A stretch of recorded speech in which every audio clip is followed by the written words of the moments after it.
নমস্কার বন্ধুরা, শুক্লার রান্নাঘর থেকে আমার সকল বন্ধুকে জানাই স্বাগত। আজ বানাবো রুই মাছ দিয়ে ভাপা, রুই মাছের ভাপা। এটা হতে 10 মিনিট সময় লাগে, খুব সহজে হয়ে যায়, খুব সুস্বাদু খেতে।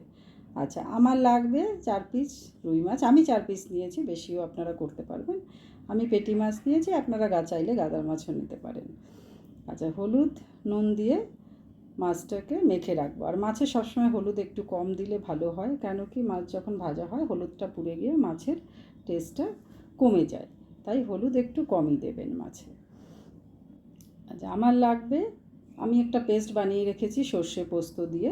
তার মধ্যে দিলাম হলুদ, দেব নুন আর লাল লঙ্কার গুঁড়ো। ঝাল যেমন যে যেমন খাবেন তার পরিমাণ মতো দেবেন, স্বাদ অনুযায়ী। আচ্ছা, যেহেতু এটা রুই মাছ তাই আমি একটুখানি জিরের গুঁড়ো দেবো। চাইলে আপনারা নাও দিতে পারবেন, তবে দিয়ে দেখবেন ভালো লাগবে। আর দেব 1 চামচ মতো দই। দই দিয়ে মেখে রেখে দিলাম। আমার কড়াইতে তেল গরম হয়ে গেছে, কালো জিরে ফোড়ন দিলাম। কালো জিরে ফোড়নে একটু নেড়ে এর মধ্যে আমি একে একে মাছগুলো দিয়ে দেবো।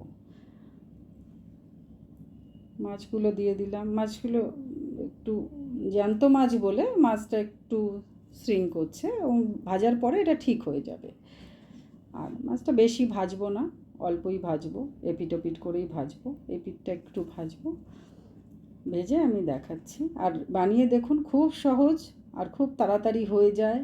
একদম মনে হচ্ছে যে রান্না করতে ইচ্ছে করছে না, সব কিছু একসঙ্গে দিয়ে একটা পেস্ট বানিয়ে রান্না করে ফেলবেন। আচ্ছা, দিলাম একটা কাঁচা লঙ্কার একটু গন্ধটা বেরোলেই আমার যে পেস্টটা করা আছে ওটা আমি ছেঁকে নিয়েছি ছাঁকনি দিয়ে। দেখুন অল্প ভেজেছি, এই পিঠটা কিন্তু বেশি ভাজা হয়নি, এই পিঠটা একটু ভাজা হয়েছে, আর একটু কমও রাখা যায়। আচ্ছা, এই পেস্টটা আমার ছাঁকা রয়েছে যাতে স্মুথ হয়, তাই আমি ছেঁকে এই পেস্টটাকে এবার এর মধ্যে দিয়ে দেবো।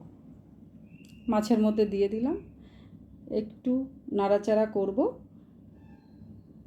করে জলটা আপনাদের পরিমাণ মতো আরেকটু চাইলে আরেকটু দিতে পারেন। আমি যেহেতু বেশি ঝোল এটা রাখবো না, মানে মাখাই রাখবো, সেই জন্য আমি অল্পই দিলাম। আর দেবো সামান্য একটু চিনি, স্বাদের ব্যালেন্স করার জন্য।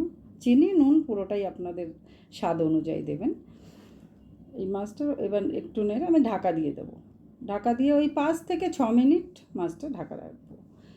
দেখুন তোলার পরে কি সুন্দর হয়েছে। ঢাকাটা খোলার পরে একদম গরম ভাতে একটু কাঁচা সর্ষের তেল ওপরে ছড়িয়ে দিয়ে গরম ভাতে সার্ভ করবেন। দুপুরবেলার ভাতে দারুণ ডিশ। ধন্যবাদ বন্ধুরা।